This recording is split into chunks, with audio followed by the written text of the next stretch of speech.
Hello student, study point channel में आपका स्वागत है। प्रिय विद्यार्थियों, हमने पिछली वीडियो में आपकी जो पिछली क्लास थी उसमें आपको अम्लों के रासायनिक गुणधर्म वाला एक टॉपिक स्टार्ट किया था और उसमें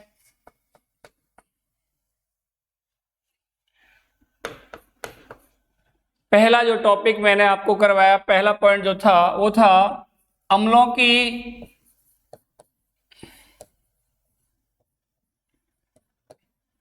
धातु के साथ अभिक्रिया।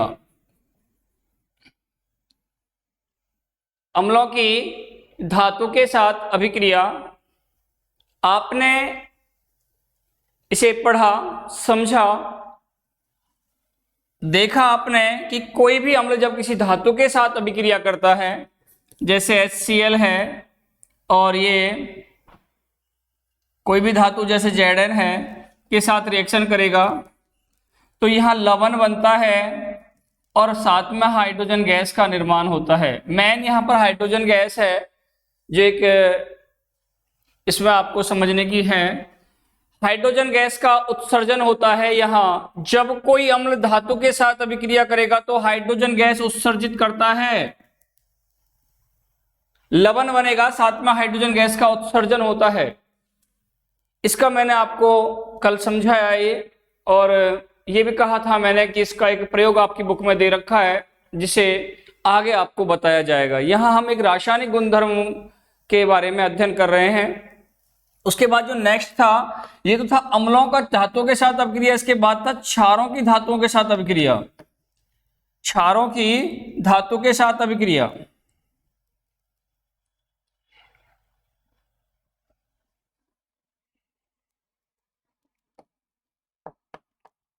क्षारों की धातु के साथ अभिक्रिया। प्रिय विद्यार्थियों, इसमें मैंने आपको बताया, आपको याद होगा, बहुत ही इंपॉर्टेंट टॉपिकों में से होता है ये। आपको कल मैंने ये भी कहा कि प्रत्येक क्षार प्रत्येक धातु से अभिक्रिया नहीं करता, केवल प्रबल क्षार। एक बच्चे ने पूछा था कि सर ये प्रबल क्या होता है? बेटा, अम्ल और क्षार आपको जब मैंने ये पढ़ाए थे तो मैंने आपको वहां बताया था कि वे पदार्थ जो जलीय विलयन में हाइड्रोजन आयन H+ आयन का त्याग करते हैं। आप समझे? जिस भी बच्चे ने ये पूछा था मुझसे वो सभी समझ लें। अब ऐसे पदार्थ जो जलीय विलयन में हाइड्रोजन आयन देते हैं, हाइड्रोजन आयन का त्याग करते हैं, अम्ल कहलाते हैं। क्या कहलाते हैं? अम्ल कहलाते हैं। इन्हीं में से अम्ल दो प्रकार के होते हैं। एक तो होते हैं प्रबल अम्ल,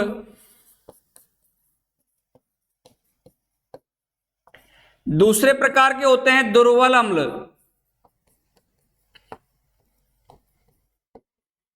अब आप इन्हें समझ लेना। ऐसे अम्ल, या ये कहिएगा आपने किसी पदार्थ को जलीय विलयन में डाला और जलीय विलयन में यदि वह पदार्थ पूर्णतः अपघटित हो जाता है और पूर्णतः अपघटित होकर यदि अधिक मात्रा में हाइड्रोजन आयन का त्याग करता है, अधिक मात्रा में H+ आयन उत्सर्जित करता है, तो ऐसे पदार्थ तो कहलाते हैं प्रबल अम्ल। क्या कहलाते हैं? प्रबल अम्ल। लेकिन यदि कम संख्या में H+ आयन का त्याग तो कर रहा है, लेकिन कैसे कर रहा है? कम संख्या में करता है, कम मात्रा में करता है, तो ऐसे अम्ल क्या कहलाते हैं? दुर्बल अम्ल। क्या कहलाते हैं? दुर्बल अम्ल। इसी प्रकार क्षार भी दो प्रकार के हो गए आपके। आपको पता है, मैंने आपको बताया जब लेसन स्टार्ट हुआ था तो मैंने आपको अम्ल व क्षार की अलग अलग रिएक्शंस बताई थी, अलग अलग परिभाषा भी मैंने आपकी इसमें बताई है। आपको सुने आप, मैंने वहां आपको बताया, एक तो सामान्य परिभाषा थी कि ये स्वाद में खट्टे होते हैं, अम्ल जो होते हैं वो स्वाद में खट्टे होते हैं, क्षार जो होते हैं वो स्वाद में कड़वे होते हैं। उसके बाद जब मैंने आपको आगे इसके बारे में बताया तो मैंने वहां ये भी चीज क्लियर की थी आपको कि देखो, स्वाद के आधार पर केवल प्राकृतिक अम्लों को, यानी कि प्राकृतिक जो पदार्थ हैं उन्हें पहचाना जा सकता है, उनके बारे में जानकारी मिल सकती है। लेकिन मानव निर्मित या संश्लेषित जो अम्ल हैं, जिनको प्रयोगशाला में निर्मित किया गया है, ऐसे अम्लों को स्वाद के आधार पर बताना संभव नहीं, बहुत ज्यादा असंभव है। उसका कारण यह है कि ये तेजाब होता है, ये इतने दाहक होते हैं, इतने तीक्ष्ण होते हैं, ये जला सकते हैं हमारी चमड़ी को, हमारी त्वचा को। यदि हम इनके संपर्क में आएंगे तो संपर्क में आने पर ये हमारे स्पर्श वाले जो पार्ट्स है, शरीर का कोई भी पार्ट जो हम इसको संपर्क करेंगे, ये उसे जला सकते हैं। इसलिए इनके बारे में स्वाद के आधार पर इनको परिभाषित करना संभव नहीं है, संभव नहीं है। इसीलिए वहां मैंने बताया था आपको कि किसी पदार्थ की अम्लता और क्षारीयता का पता जलीय विलयन के आधार पर लगाया जाएगा। स्वांते अरेनियस ने इसके बारे में बताया था। मैंने ये चीज तो आपको खोली नहीं, क्योंकि ये राजस्थान बोर्ड का जो सिलेबस था उसमें स्वांते अरेनियस की परिकल्पना अलग से दे रखी थी, ब्रांस्टेड लॉरी अम्ल क्षार परिकल्पना अलग दे रखी थी, लुईस अम्ल लुईस क्षार परिकल्पना को अलग से दिया हुआ था। लेकिन एनसीईआरटी सिलेबस में इन तीनों का कहीं कोई नाम नहीं है। ना तो अरेनियस संकल्पना के बारे में कुछ दे रखा है, ना ही लुईस अम्ल लुईस क्षार संकल्पना के बारे में कुछ दे रखा है, ना ब्रांस्टेड लॉरी अम्ल क्षार संकल्पना के बारे में कुछ दे रखा है। तो हमको according to syllabus, NCERT syllabus के अकॉर्डिंग ही चलना होता है। उसी के आधार पर मैं आपको ये लेसन पढ़ा रहा हूं।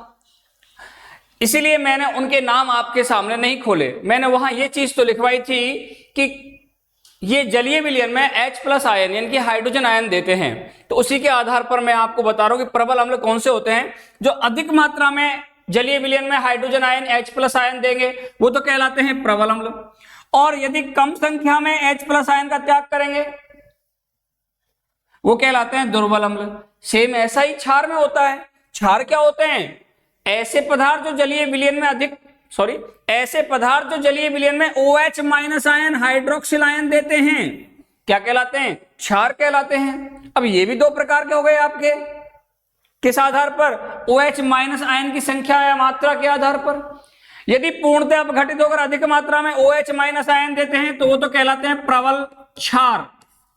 कल मैंने इसी से रिलेटेड आपको एक पॉइंट लिखवाया था। मैंने कहा था NaOH और KOH, सोडियम हाइड्रोक्साइड और पोटेशियम हाइड्रोक्साइड दोनों ही प्रबल क्षार हैं।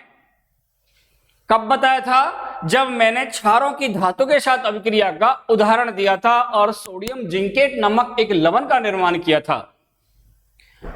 मैंने कमेंट्स को देखा बाद में, तो उसमें बच्चों ने पूछा कि सर प्रबल क्या होता है। तो बेटा पदार्थ की प्रकृति, ये अम्लीय और क्षारीय जो प्रकृति होती है, ये प्रबल और दुर्बल दोनों प्रकार से होती है। जिनमें OH- आयन की संख्या ज्यादा पाई जाएगी, मात्रा ज्यादा पाई जाएगी, वो प्रबल क्षार होगा, और जिसमें कम मात्रा पाई जाती है वो दुर्बल क्षार होता है। मेरे हिसाब से आपको समझ में आ गया होगा। ठीक है बेटा, अब देखें आप आगे। देखिए क्षारों की रासायनिक अभिक्रिया धातुओं के साथ, उसमें मैंने आपको बताया था कि कुछ धातुएं जैसे आपकी Zn है, Al है, Sn है, ये कुछ धातुएं हैं जो क्षार के साथ अभिक्रिया करती हैं। उसमें मैंने आपको उदाहरण दिया था NaOH, तो क्षार लिया था और Zn धातु के साथ अभिक्रिया करवाई थी, और यहां बना था सोडियम जिंकेट Na2ZnO2, और साथ में हाइड्रोजन गैस का निर्माण हुआ था। प्रिय विद्यार्थियों, मेन चीज यहाँ लवण है, जो बनने वाला लवण है इसका नाम सोडियम जिंकेट होता है, जो बहुत ही महत्वपूर्ण लवण होता है। सोडियम जिंकेट ये बहुत ही महत्वपूर्ण लवण है, जिसको एग्जाम में कई बार पूछा गया है। ठीक है बेटा, इसके बाद नेक्स्ट जो था वो था आपके धातु कार्बोनेट के साथ अम्लों की अभिक्रिया। उसमें मैंने आपको छोड़ा था धातु कार्बोनेट के साथ अम्लों की अभिक्रिया, यानी कि अम्ल की धातु कार्बोनेट के साथ जो अभिक्रिया, वो तीसरे प्रकार का गुण था अम्लों की धातु कार्बोनेट के साथ अभिक्रिया, उसमें मैंने HCl का अम्ल के रूप में लिया था। और धातु कार्बोनेट में कल मैंने बताया था आप कोई भी धातु कार्बोनेट ले सकते हैं, जैसे CaCO3, ये भी धातु कार्बोनेट ही है। अभिक्रिया करेगा, मैंने बताया था क्या बनाएगा, यहां देखिएगा CaCl2 प्लस जल और साथ में CO2 कार्बन डाइऑक्साइड गैस का निष्कासन होता है। यहाँ कार्बन डाइऑक्साइड का जो निष्कासन होता है उसके साथ लवण बनता है, जल बनता है, ये मैंने आपको कल बता दिया था। इसके बाद जो नेक्स्ट टॉपिक है आपका, इससे अगला वो है चौथे नंबर पर आपको लिखना था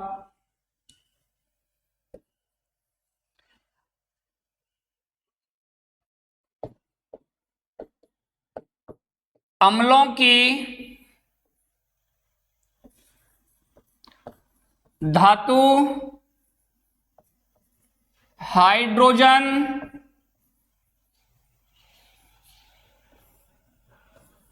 कार्बोनेट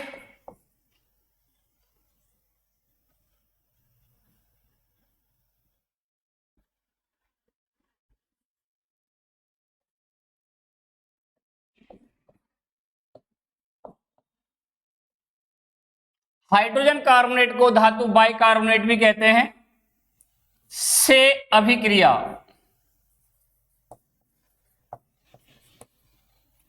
प्रिय विद्यार्थियों, अपनी नोटबुक खोलें और उस नोटबुक में आप इस तरह से एक पॉइंट डाल लें, मतलब इसका चौथा रासायनिक गुणधर्म है आपका अम्ल एवं क्षारों के रासायनिक गुणधर्म नामक एक हेडिंग लिखवाया था मैंने, और उसमें चौथे टाइप का ये पॉइंट है अम्लों की धातु हाइड्रोजन कार्बोनेट। हाइड्रोजन कार्बोनेट को धातु बाइकार्बोनेट भी कहते हैं। बाइकार्बोनेट या हाइड्रोजन कार्बोनेट एक ही बात है, के साथ अभिक्रिया। तो अब आप ध्यान दें, पहले आप हेडिंग डालें। हेडिंग जब आप डाल लेते हैं तो पेन कॉपी जो आपकी नोटबुक है उसको थोड़ा सा विराम दें और बोर्ड पर ध्यान दें। मेरे हिसाब से आपने हेडिंग डाल लिया होगा, अब आप बोर्ड पे समझें उसे। देखिए बच्चों, हाइड्रोजन कार्बोनेट HCO3-1, ये हाइड्रोजन कार्बोनेट आयन होता है, बाइकार्बोनेट या हाइड्रोजन कार्बोनेट। ये इसका फॉर्मूला होता है जब किसी धातु के संपर्क में ये आता है, धातु यानी पॉजिटिव आयन के साथ इसका योग होता है, तो ये धातु हाइड्रोजन कार्बोनेट बना लेता है। जैसे मैं बात करूं सोडियम की, तो सोडियम Na+1 आवेश के साथ होगा HCO3-1, तो ये बनाता है NaHCO3, जिसे हाइड्रोजन सोडियम हाइड्रोजन कार्बोनेट या सोडियम बाइकार्बोनेट कहा जाता है, जिसे हम साधारण बोलचाल में खाने का सोडा, बेकिंग सोडा भी कहते हैं। बेटा आ रहा है समझ में? अब आप देखिए, जब किसी भी धातु कार्बोनेट की अभिक्रिया आप किसी अम्ल के साथ करवाते हैं तो क्या होगा, आप अभिक्रिया करके ही देखना पड़ेगा, ऐसे कैसे पता चलेगा हमें क्या होता है। जैसे आपने अम्ल ले लिया HCl, धातु कार्बोनेट अभी आपने देखा सोडियम हाइड्रोजन कार्बोनेट ले लिया हमने, धातु hydrogen carbonate, sodium hydrogen carbonate या सोडियम बाइकार्बोनेट लिया, अभिक्रिया होगी दोनों के बीच। अभिक्रिया में वही प्रोसेस होता है, लवण बनेगा। तो देखो यहां कौन सा लवण बनने वाला है, NaCl, साथ में जल बनेगा और कार्बन डाइऑक्साइड का निष्कासन होता है। इससे तात्पर्य यह हुआ, जो आपने अभी थर्ड नंबर का जो गुण पढ़ा रासायनिक गुणधर्मों में, जो थर्ड नंबर पर जो रासायनिक गुणधर्म आपने पढ़ा, उस गुणधर्म में भी यही था कि जब अम्ल की धातु कार्बोनेट से अभिक्रिया होती है, जब अम्लों की धातु कार्बोनेट से अभिक्रिया होती है तब क्या होता है, लवण बनेगा, जल बनेगा और CO2 यानी कार्बन डाइऑक्साइड का निष्कासन होता है, उत्सर्जन होता है। आज जब हम दोबारा इसको यहां पढ़ रहे हैं, अम्लों की धातु हाइड्रोजन कार्बोनेट के साथ जो अभिक्रिया है, हाइड्रोजन कार्बोनेट के साथ अभिक्रिया हो रही है, तब भी वही बन रहा है, तब भी लवण बनेगा।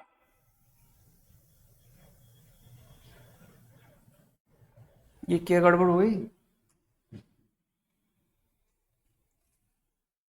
क्या हो गया, ऑटोमेटिक ही गड़बड़ हो गई। अच्छा अच्छा अच्छा, चलो हाँ भाई, थोड़ी मिस्टेक हो गई थी, उसके लिए खेद है मुझे। अब आप पुनः बोर्ड पर आए अपने पे और देखें।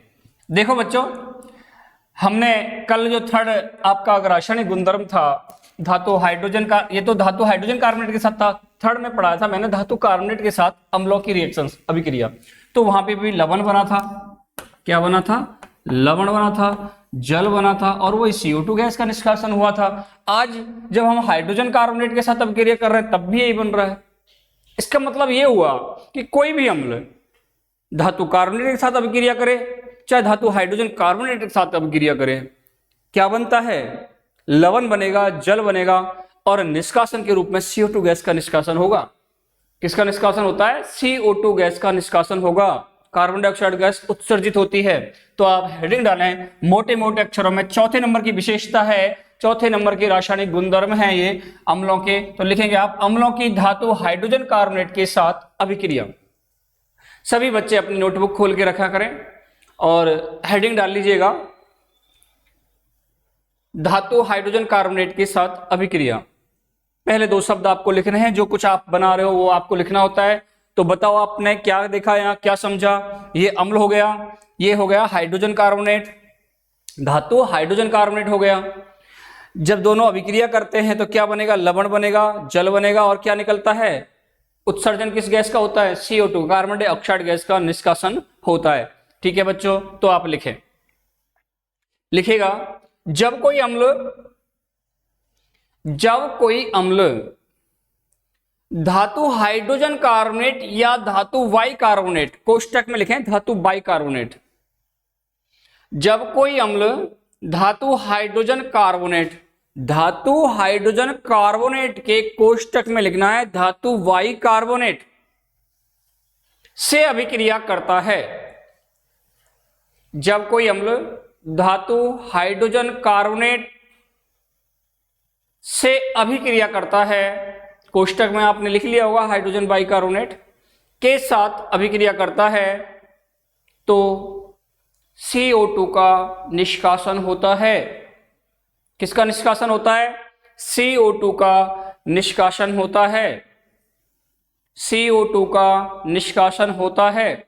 साथ ही CO2 का निष्कासन होता है, साथ ही लवण एवं जल का निर्माण होता है, साथ ही लवण एवं जल का निर्माण होता है, साथ ही लवण एवं जल का निर्माण होता है, लवण एवं जल का निर्माण होता है, लवण एवं जल का निर्माण होता है।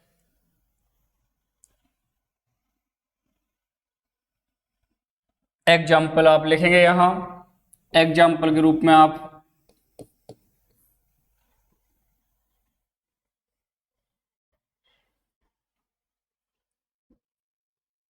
एग्जाम्पल के रूप में लिख लें आप अम्ल धातु हाइड्रोजन लिख रहा है बेटा, ये हाइड्रोजन कार्बोनेट,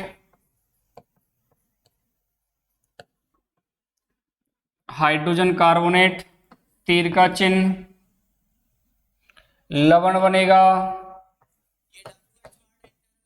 प्लस जल और प्लस का चिन्ह CO2 गैस, ऐसे लिखना है आपको इसे।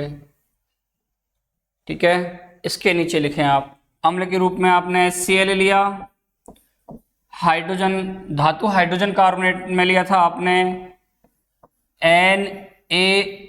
NaHCO3, दोनों के बीच अभिक्रिया संपन्न होती है, लवण में बनेगा NaCl, लवण में क्या बनेगा? NaCl, सॉरी ये यहां नहीं होगा, ये समीकरण संतुलित है। साथ में क्या बनेगा? H2O और कौन सी गैस बाहर आती है? CO2। समीकरण संतुलित है या नहीं है ये देख लीजिएगा आप। यहां हाइड्रोजन 1 है और यहां हाइड्रोजन 1, ये दो हो गए, यहां भी हाइड्रोजन 2 हो गए। सोडियम 1 है, सोडियम 1 है, क्लोरीन 1 है, क्लोरीन 1 है, यहाँ कार्बन 1 और ऑक्सीजन 3, तो कार्बन और ऑक्सीजन 3। समीकरण ऑटोमेटिक ही संतुलित है, इसलिए इसे संतुलित करने की कोई आवश्यकता नहीं है। ये समीकरण आप उतार लें। ये सोडियम क्लोराइड लवण हो गया, जल, और CO2 का निष्कासन हो गया। यहाँ तक आप पहले उतार लीजिएगा, फिर आपसे बात करेंगे हम अगले टॉपिक पर।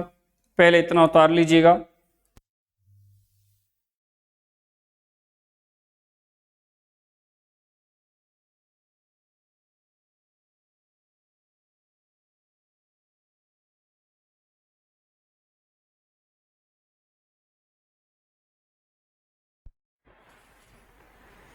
उतार लिया होगा आप लोगों ने सभी बच्चों? हाँ बेटा, उतार लिया ना सबने?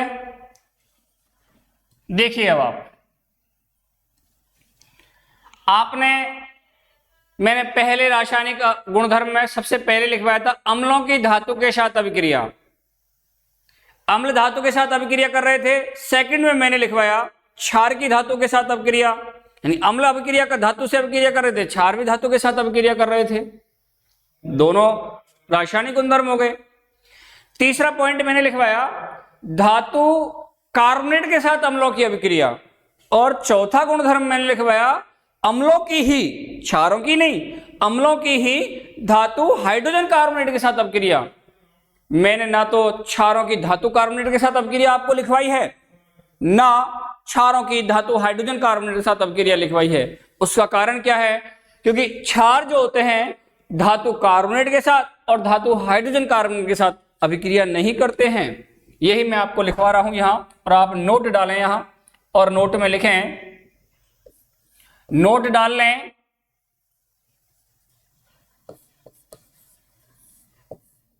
नोट डाल के लिखें क्षार धातु कार्बोनेट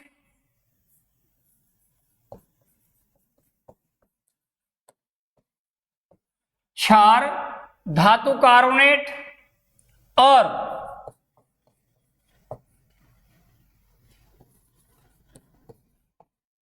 धातु हाइड्रोजन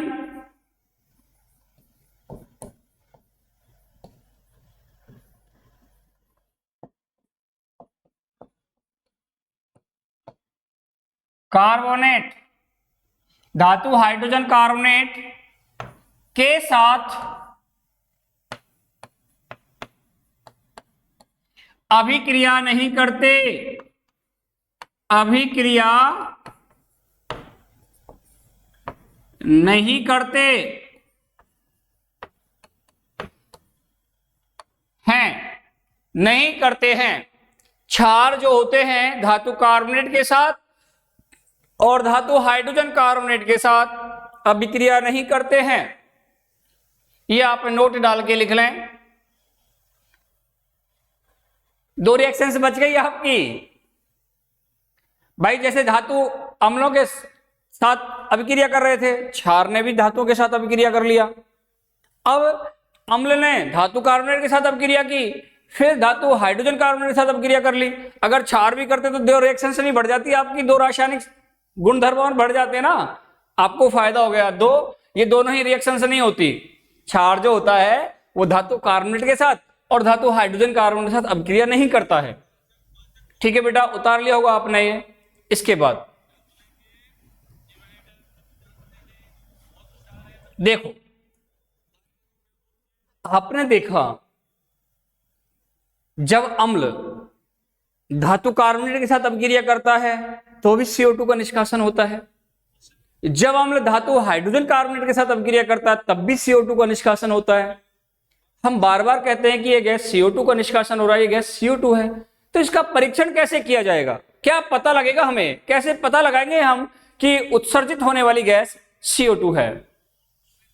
तो आप एक हेडिंग डालेंगे CO2 गैस का परीक्षण, CO2 गैस का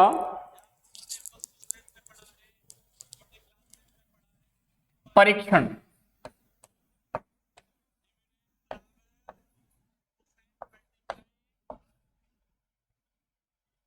CO2 गैस का परीक्षण। देखो बेटा, अभी मैंने बताया कार्बन डाइऑक्साइड गैस का उत्सर्जन हुआ। यदि किसी रासायनिक अभिक्रिया में CO2 गैस का उत्सर्जन हो रहा है, CO2 गैस बाहर आ रही है, तो आप उस स्थान पर जलती हुई तीली ले जाएं। क्या ले जाए? माचिस की तीली जलती हुई, या जलती हुई मोमबत्ती ले जाएं। यदि तीली या मोमबत्ती वहां बुझ जाती है, मैं आपको क्या बता रहा हूं बच्चों, अभिक्रिया किसी पात्र में होगी, अम्ल की धातु कार्बोनेट के साथ या धातु हाइड्रोजन कार्बोनेट के साथ अभिक्रिया होगी तो पात्र में होगी। पात्र में जब अभिक्रिया हो रही है तो बीकर में या परखनली में, तो परखनली में जब ये अभिक्रिया हो रही होती है तो अभिक्रिया होने वाले पात्र के मुंह पर आप जलती हुई तीली, माचिस की जलती हुई तीली ले जाएं या जलती हुई मोमबत्ती ले जाएं। यदि जलती हुई तीली या मोमबत्ती बुझ जाए, क्या हो जाती है? बुझ जाती है, तो यह CO2 गैस का परीक्षण है बच्चों। एक परीक्षण तो ये हो गया। दूसरा वाला परीक्षण क्या है, उसे भी समझ लो।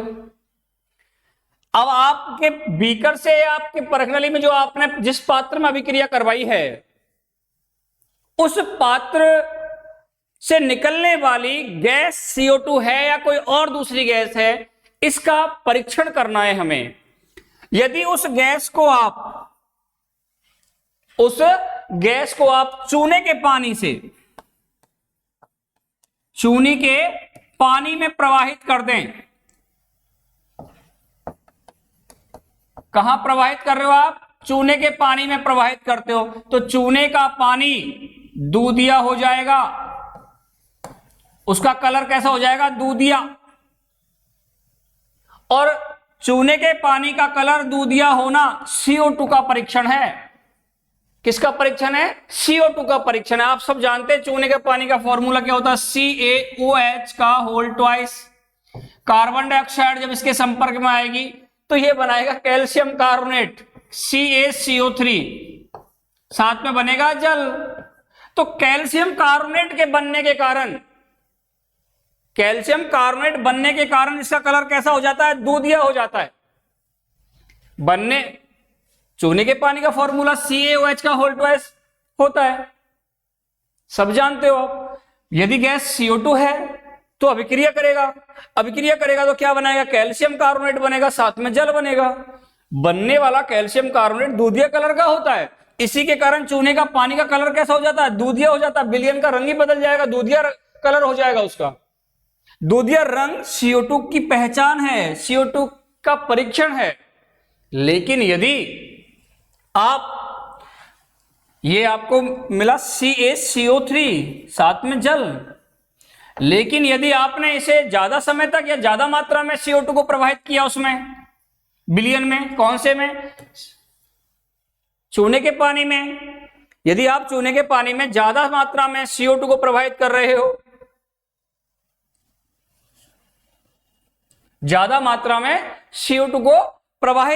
हो, तो क्या होगा कि जो आपका कैल्शियम कार्बोनेट अभी आपने बनाया था, साथ में जो जल बना था, ये किस में परिवर्तित हो जाएगा?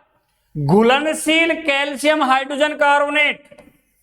घुलनशील कैल्शियम हाइड्रोजन कार्बोनेट में परिवर्तित हो जाता है, जिसके कारण इसका दूधिया रंग गायब हो जाएगा। जिसके कारण अब इस विलयन का जो दूधिया रंग था पहले, वो क्या हो गया? गायब हो जाता है। ठीक है, तो आप पहले लिखें CO2 गैस का परीक्षण। CO2 गैस का परीक्षण, CO2 गैस का परीक्षण, CO2 गैस का परीक्षण 1 नंबर डाल के लिखें। मैंने 2 परीक्षण बताए थे आपको। पहला परीक्षण बताया था जलती हुई तीली वाला, लिखें आप, निकलने वाली गैस निकलने वाली गैस के ऊपर, निकलने वाली गैस के ऊपर जलती हुई तीली, नोट कर रहे हो आप सब अपनी नोटबुक पे, सभी बच्चों को नोट करना है ये। जलती हुई तीली, निकलने वाली गैस के ऊपर जलती हुई तीली ले जाने पर, जलती हुई तीली ले जाने पर वह बुझ जाती है, वह बुझ जाती है, जो CO2 गैस का परीक्षण है। जलती हुई तीली के समीप यदि आप जलती हुई तीली लेके जाओगे आप गैस, निकलने वाली गैस के समीप, तो क्या होगी, बुझ जाएगी, तो वो बुझ जाती है। तो ये किसका परीक्षण हो गया, कार्बन डाइऑक्साइड गैस का। तो लिखेंगे आप, तो यह है CO2 गैस का परीक्षण है, तो यह है CO2 गैस का परीक्षण है।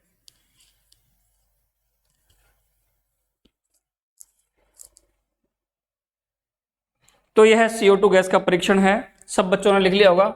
नंबर 2 डालें। ये पहला परीक्षण हो गया। और दूसरा परीक्षण, दूसरे परीक्षण में क्या बताया मैंने, निकलने वाली गैस को कहां ले जाना है, चूने के पानी में प्रवाहित करना है। चूने के पानी का कलर कैसा हो जाएगा, दूधिया हो जाता है। किसके कारण, CO2 के कारण, जो किसका परीक्षण है, CO2 गैस का। लिखो, निकलने वाली गैस को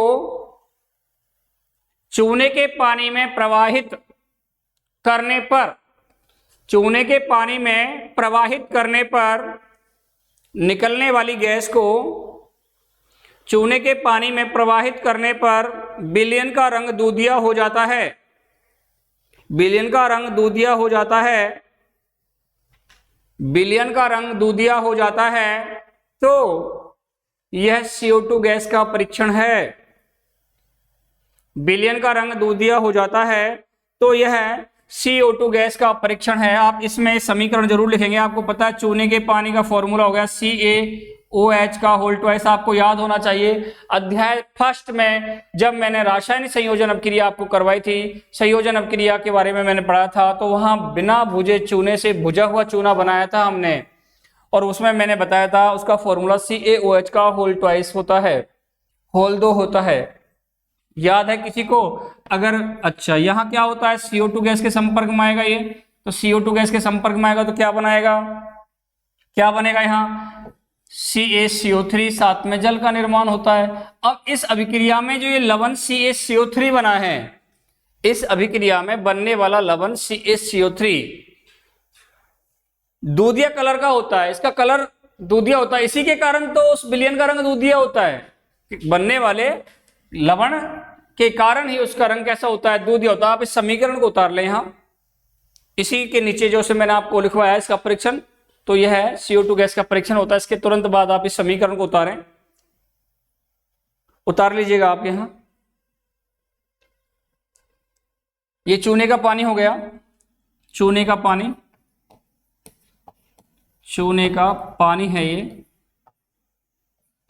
चूने का पानी।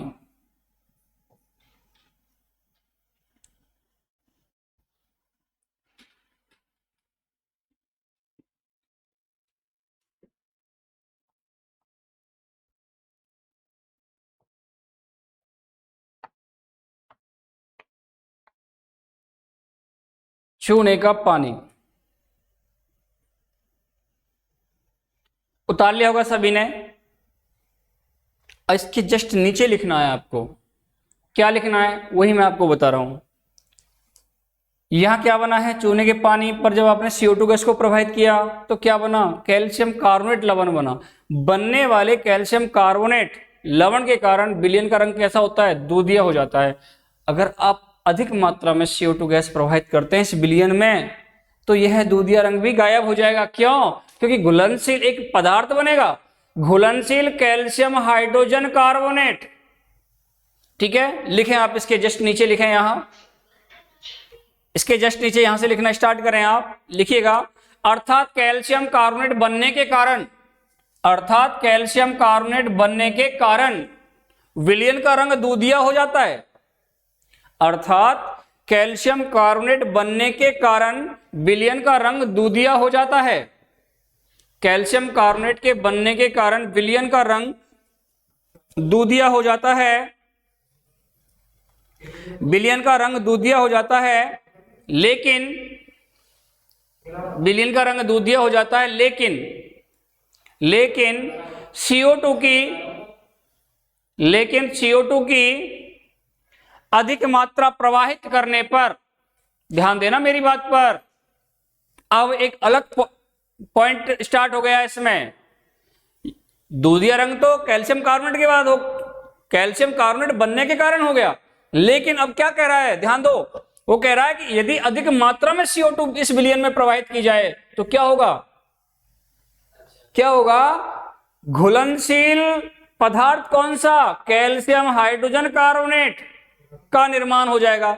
लिखें आप इसमें स्टार लगाकर, लेकिन CO2 की अधिक मात्रा प्रवाहित करने पर घुलनशील कैल्शियम हाइड्रोजन कार्बोनेट, बाइकार्बोनेट भी लिख सकते हो आप, हाइड्रोजन कार्बोनेट और बाइकार्बोनेट एक ही बात है, तो घुलनशील कैल्शियम बाइकार्बोनेट, घुलनशील कैल्शियम बाइकार्बोनेट, और कैल्शियम बाइकार्बोनेट का फॉर्मूला होता है CaHCO3 का होल 2, इसे लिख लेना कोष्टक में, कैल्शियम हाइड्रोजन कार्बोनेट, घुलनशील calcium hydrogen carbonate, bicarbonate hydrogen carbonate एक ही बात है बच्चों, ठीक है। घुलनशील कैल्शियम हाइड्रोजन कार्बोनेट बनने के कारण क्या होगा, जब ये बन जाएगा दूधिया रंग गायब, क्या हो जाएगा, इसके बनते ही दूधिया रंग गायब, बनने के कारण विलयन का दूधिया रंग गायब हो जाता है।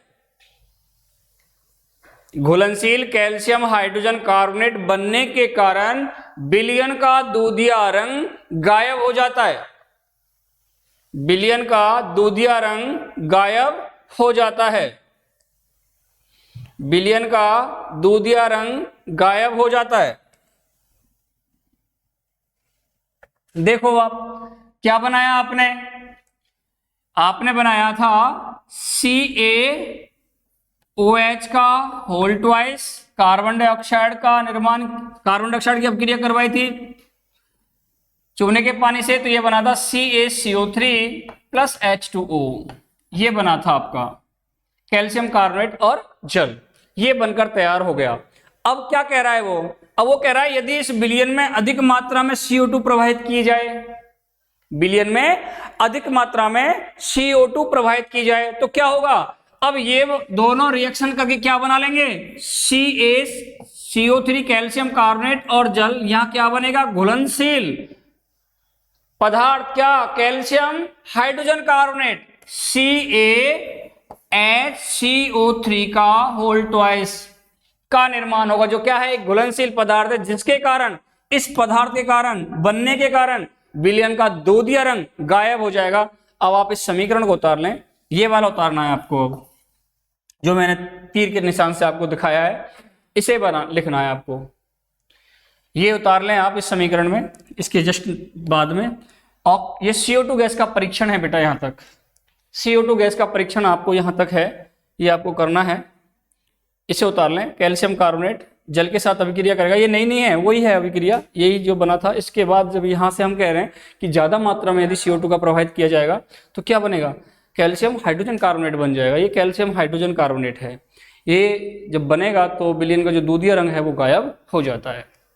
ठीक है बच्चों, ये उतार लें आप यहां तक, और आज के लिए इतना ही, अगली मुलाकात अगले दिन, तब तक के लिए धन्यवाद।